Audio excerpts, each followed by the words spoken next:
Oui, moi j'adore qu'on me raconte des histoires, j'adore en écouter, les podcasts, les séries télé, les romans.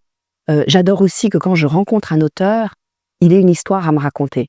La sienne, heu, celle de ce qui le passionne ou bien celle qui est contenue dans son roman. Donc oui, pour moi tout commence et tout finit par des histoires. Donc ça, peut-être que tout le monde ne vous dirait pas la même chose, mais moi, vraiment, c'est ça qui nous guide. Et que ce soit dans les livres plus grand public, où on se dit là, il faut vraiment pour le coup, si Joël Dicker, Guillaume Musso ont ce succès incroyable, c'est que ce sont des raconteurs d'histoires formidables, hein, et avec des personnages très incarnés, voilà, des inventions de situations, qui nous comblent.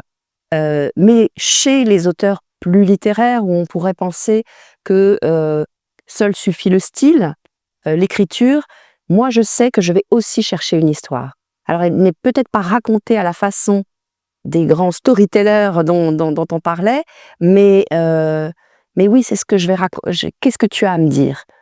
Qu'est-ce que tu vas me dire à travers ton roman? Qu'est-ce que tu cherches à me raconter?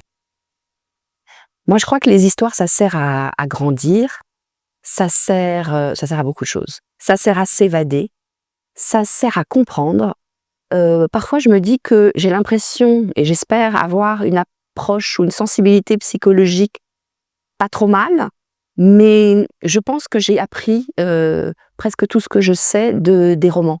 Parce qu'en fait, c'est la possibilité de vivre et parfois de vivre à l'intérieur, de la tête et de la vie des personnages,